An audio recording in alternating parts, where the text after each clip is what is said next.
Gracias por la convivencia, por el ejemplo. Gracias por la invitación. Fuerte abrazo.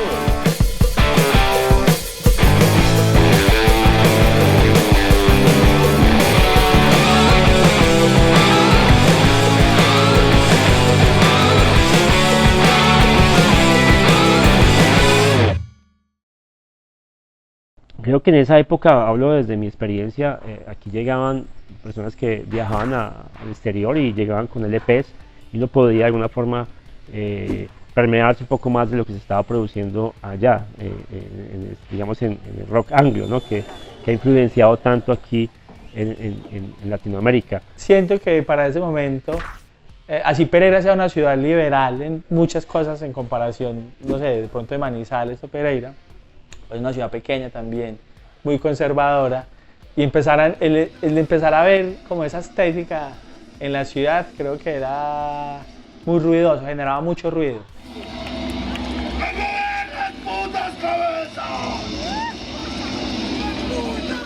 Muchos de nosotros, pues, siendo parte de agrupaciones, veíamos esos pocos espacios en los cuales podíamos dar a conocer nuestro trabajo.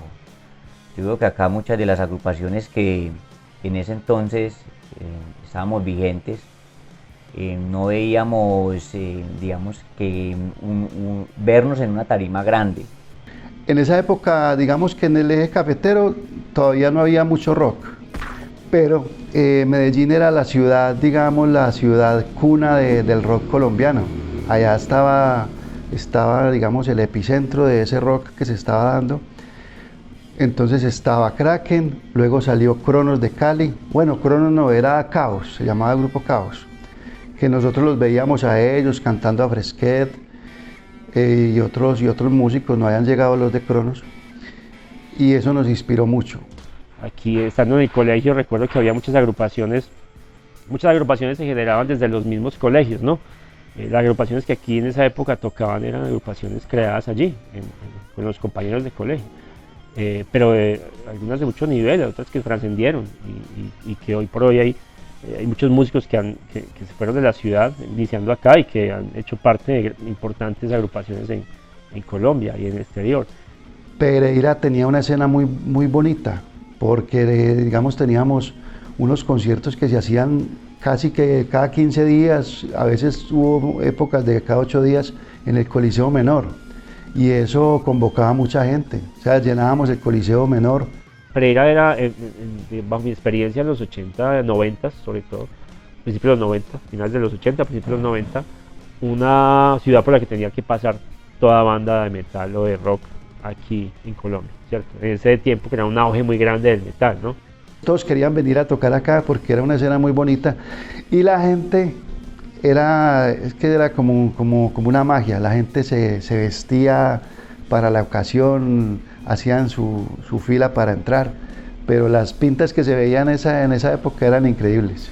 Y muy fuerte, porque cuando yo empecé a escuchar rock yo conozco a los coleccionistas de música allá pues de Pereira, a muchos, y es una cosa sorprendente, las minas de rock que hay allá en Pereira son bastante grandes, de gente coleccionista que tiene sus LPs, sus CDs, sus cassettes, tienen pues su habitación en la casa para eso, y son rockeros de toda la vida, y Pereira lo que movía era mucho rock, detrás como underground, de una forma underground, y Medellín obviamente por ser una ciudad más grande, pues usted sabe que por ser más grande las cosas se dan a otro nivel. Pereira pues ahí detrás también se dio su nivel, pero un nivel muy impactante. Cuando yo me fui a vivir a Medellín y crecí y empecé a escuchar como a los 16 o 17 años metal, yo empecé a escuchar fue metal. Mi primera banda fue Iron Maiden y de ahí se desprendieron una cantidad de bandas. Entonces pude ver como ese mundo y que creo que ahorita Pereira se está igualando o está superando a Medellín.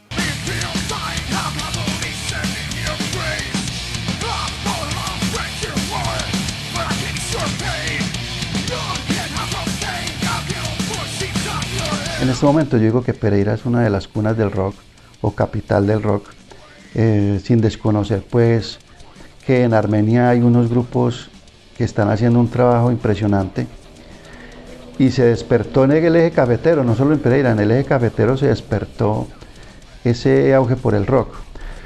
Eso ayudó mucho, ¿sabe? Cuando empezó Convivencia Rock, luego Eje Rock, luego que empezó Grita Rock, bueno, todos ya esos festivales de rock que patrocina, digamos, la gobernación o la alcaldía, y empezó a crecer más la escena. Pasó algo como muy tremendo y fue, había un evento en el Parque Olaya y había un punkero de hace muchos años que la habíamos perdido el rastro, por lo menos yo le había perdido el rastro. Y justo en ese concierto estaba tocando una banda de un amigo, creo que era La Tumbaga, e invitaron al punkero este que estaba perdido, que por lo menos yo no sabía de él hace mucho tiempo, y hacer un cover de La Pestilencia. Cuando yo miro quién está en el escenario, era Jorge Iván Arango Durán. La génesis del Convivencia Rock es, el festival no fue un concierto, el festival fue un concepto que surgió precisamente de la necesidad de tener un espacio de convivencia en torno a la música y la cultura. Hay una anécdota del nacimiento y de la génesis, y es que en el año 2011 en la ciudad de Pereira se estaba generando o se proliferaron lo que llamamos nosotros las tribus urbanas.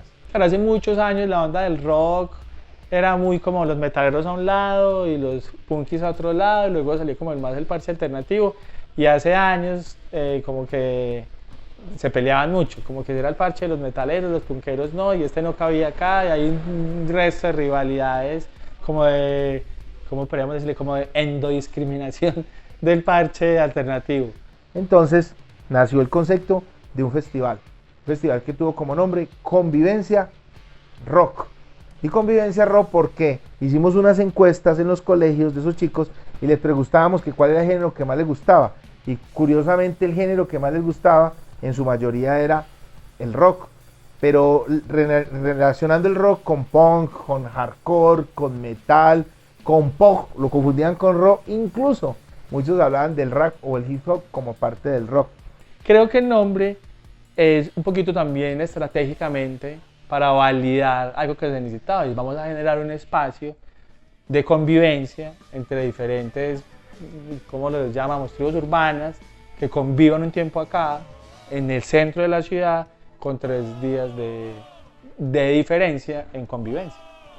Comenzaron a llegar noticias de este festival, de esto que se iba a generar en el 2011, con ese formato gigante y de que iba a ser en un parque al aire libre. Entonces ahí comenzamos nosotros como a darnos también a cada uno de nosotros como, bueno, que vamos a ver qué es lo que nos traen, vamos a ver qué es lo que nos trae esta gente que se está metiendo en esta camisa de 11 varas acá en la ciudad de Pereira, porque era algo que uno no veía como posible.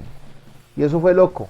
Más de 400 agrupaciones se presentaron, quisieron participar, mandaron sus brochures, su información, y así nació el Convivencia Rock. Unimos como las cabezas de la gente que le había remado a hacer conciertos toda la vida, que había lidiado con la escena, que había buqueado de alguna forma u otra bandas nacionales o incluso internacionales. Nos juntamos y dijimos, bueno, ahora sí, estamos todos acá, parche punky, rapero, reggae, como fusiones, metaleros, y vamos a hacer el cartel.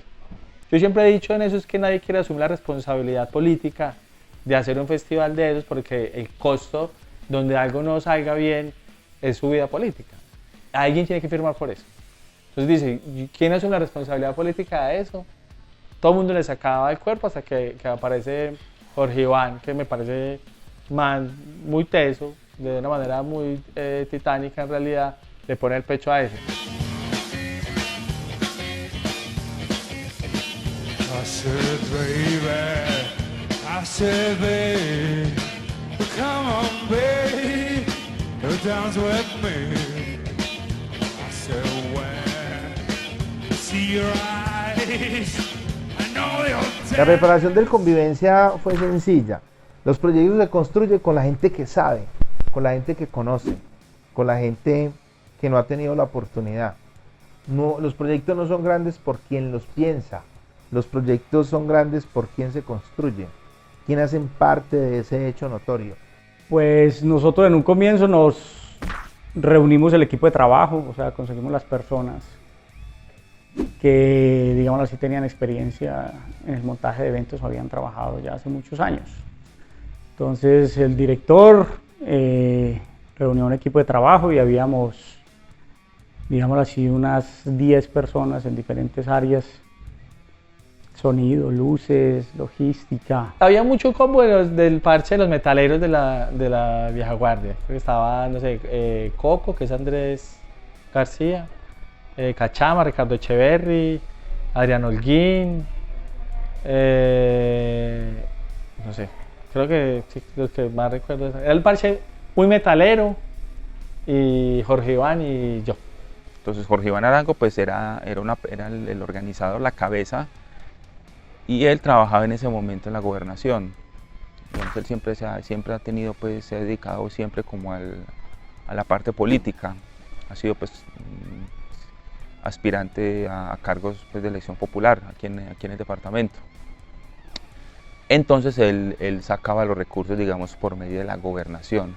Nosotros tuvimos asignaciones de 350, 400 millones, que fue el festival más grande que se hizo. Recuerden ustedes que estábamos celebrando precisamente los 150 años de la ciudad de Pereira. En esos 150 años la sacamos del estadio porque estábamos celebrando los 50 años de esta ciudad, pero la hicimos toda. Hay una cosa que pasó muy brutal en el Convivencia. Nos sentamos y dijimos, vamos a hacer que todo el festival se haga con producción de la ciudad, para un poquito cuidar los recursos también. Y es la gobernación o el municipio, porque fue plata en un momento de gobernación, otro del municipio, se está gastando una plata, pues hagamos que la plata se quede en la ciudad también, que esa plata se le pague a los proveedores locales. Pero para ese momento no había ninguna empresa que tuviese los equipos para hacer el festival, el montaje completo, porque había que poner incluso relevos de audio por la cantidad de gente que esperaba. Entonces lo que hicimos fue llamar a las competencias, que muchos no se querían, pero ni poquito, a convivir 3 días en el festival, a decir, ¿usted cuántas luces tiene de estas? 50, usted, otras 50, ni todos 200, entonces vamos a juntarlas entre todos. ¿Y quién las va a operar? El de la empresa suya, de la empresa suya, de la empresa suya, porque yo no quiero que mis luces las opere otro.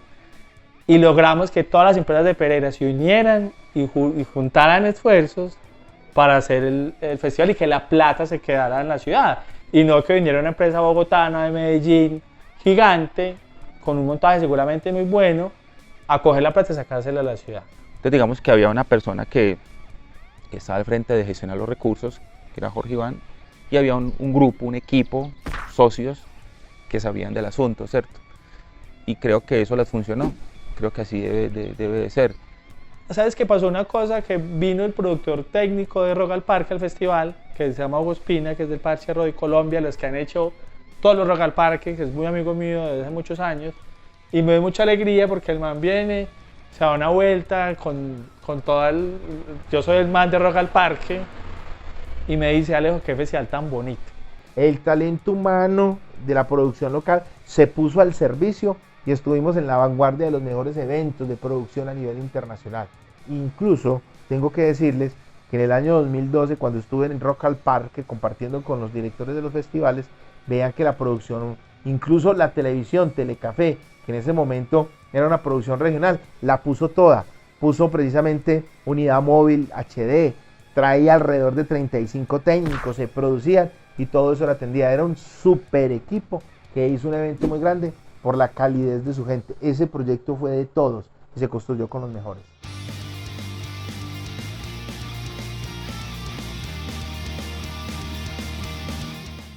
La importancia del Convivencia Rock para Colombia es que el Convivencia Rock, por ser un festival de aquí, de Pereira, un festival ubicado en el eje de lo que llamamos la región cafetera, logró unificar, fusionar todas las culturas musicales en torno al rock en un solo festival.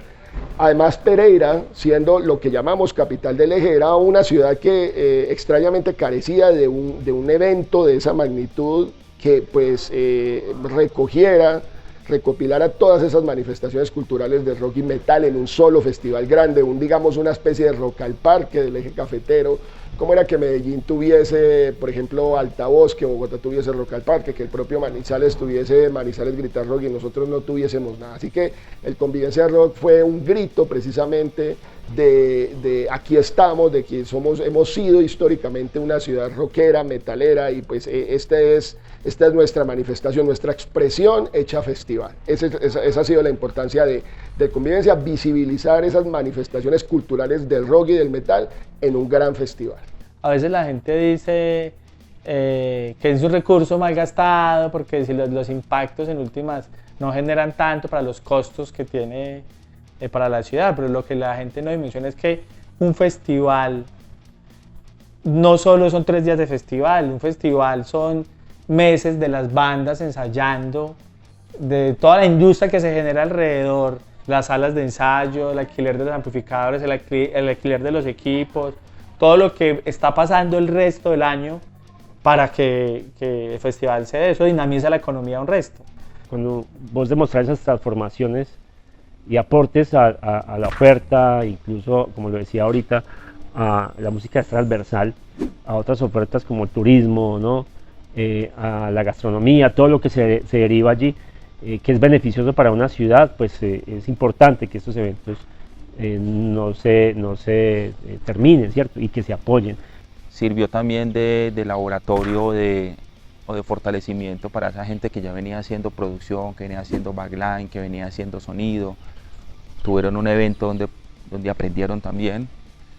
Y creo que finalmente cuando llegan a la ciudad bandas internacionales y el público se enfrenta a unas tarimas bien hechas, y para ese tipo de bandas, pues independientemente de eso va a haber una cualificación del público y de las mismas bandas que ven esas bandas. Entonces pienso que todo ese tipo de festivales que aparecen en cierta medida van a beneficiar la escena, ¿cierto? De forma directa o indirecta. Pero cualquier festival es transversal, tanto a temas culturales, sociales, turísticos. Entonces tú puedes empezar a hacer gestión con diferentes instituciones que pueden vincularse, ¿no? Porque la programación de la fiesta es muy diversa. Yo lo llamo como un laboratorio social porque no solo involucramos, está la música como presente, como motor, sino que está también la gastronomía, ¿cierto? Está también los pequeños mercados culturales que se pueden hacer con emprendimientos, con emprendedores de la ciudad que estén ligados a la música, a la moda, por ejemplo, los accesorios, ¿no? Yo soy de los que pienso que entre más oferta musical haya en una ciudad y en un país, digamos, sea gratuita o sea paga, entre más haya, la gente va a asistir más. Eso es una paradoja. Por ejemplo, yo creo que si aparece otro Rock al Parque o otro Stereo Picnic, otro festival de esa magnitud, eso en vez de ser competencia los unos con los otros, lo que genera es que se fortalezca más la escena y haya más público para ir.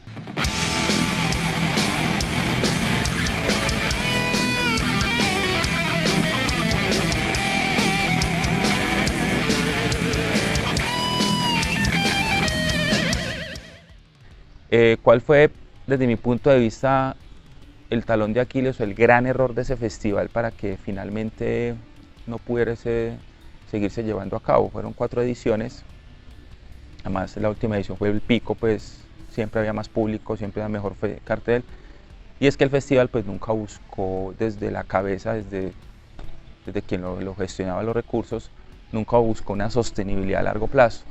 El Convivencia Rock, no sé muy bien exactamente las razones, pero van muy ancladas obviamente a un tema de gobierno, ¿no? Del gobierno de turno. Me imagino que pues finalmente cada gobierno que entra, cada administración, tiene un enfoque diferente en cuanto a lo que es su tratamiento de la cultura o sus políticas públicas en materia de cultura, ¿cierto? Sale una administración importante que le dio protagonismo al rock a través del Convivencia Rock, sale un grupo de profesionales, de gobernantes, de administradores que apostaron por esa manifestación cultural, y pues finalmente a su salida pues se va también el Convivencia Rock, porque los nuevos apuestan por otro tipo de manifestaciones. Yo pasé de la Secretaría de Gobierno a la Secretaría de Educación, fui secretario de Educación de Pereira, y en la Secretaría de Educación de Pereira en ese entonces logramos meterlo como programa en el plan de desarrollo. Por eso se desarrolló 3 años. Y ya finalizando ese gobierno lo intentamos llegar a acuerdo municipal. Recuerden ustedes que casi se convierte en política pública del Estado pereirano, pero desafortunadamente hubo una variable que no permitió que se devolviera proyecto público, y fue la asignación de recursos. Nosotros éramos partidarios de que el proyecto se institucionalizara, pero nada nos ganábamos nosotros con decir que el festival se iba a desarrollar si no teníamos asignaciones presupuestales dignas. Ellos llegaron con otras ideas y desmontaron el festival y le dieron paso a otro festival que es el Eje Rock, pero que maneja un presupuesto más bajo, es un poco más calmadito, no tan, digamos, tan fuerte, tan potente como lo estaba logrando el Convivencia. Igual es buena gestión porque la ciudad no se quedó sin festival, pero en proporción el Convivencia iba por muy buen camino, estaba ya ganándose un nombre no solo nacional sino internacional, y eso era importante para la ciudad. Uno no puede lograr llegar al Everest y luego lograr el Everest y a escalar al Everest y luego decirle a usted, venga, ya no puedes estar en el Everest, ya tiene que ir a una colina pequeña. Las cosas se hacen grande, y más bien dijimos, si no lo hacen grande y no le asignan la asignación presupuestal, mejor no lo hagan. Formamos una corporación, adoptamos la marca, y en el momento en que las condiciones estén dadas para que la ciudad haga un evento de esa magnitud y el Estado entienda que no es un favor, sino que debe ser una política a favor de la cultura, de los músicos, del arte, de la ciudad, del entretenimiento, de un derecho fundamental que es la cultura, ese día el Convivencia volverá a ser de la ciudad. Hoy es de la ciudad, sigue en la ciudad, pero con dignidad.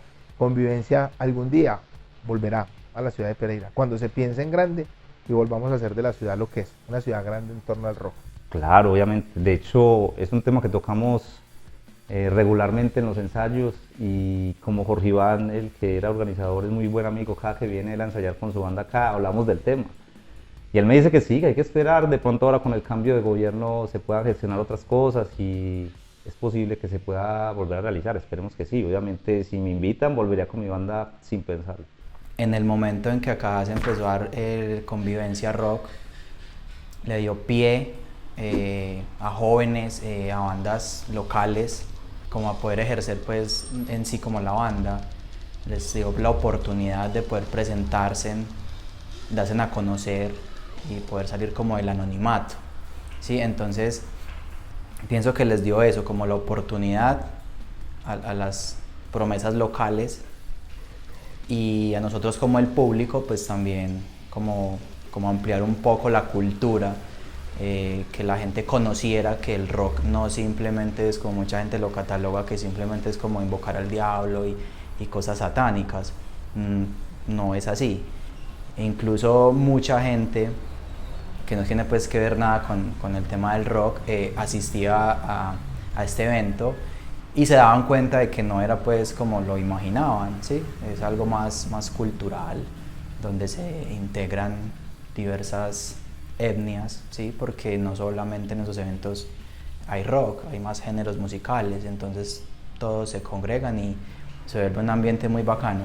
Entonces eso le dio como a la ciudad de Pereira como esa unión, esa hermandad, y ayudó a que la ciudad creciera un poco culturalmente. Creo que aspiro que la administración que llegue sea la que crea que esa es la forma más inteligente de hacer ciudad, que las ciudades necesitan de ese tipo de inversión para que nos pensemos una ciudad un poco más amable para todos.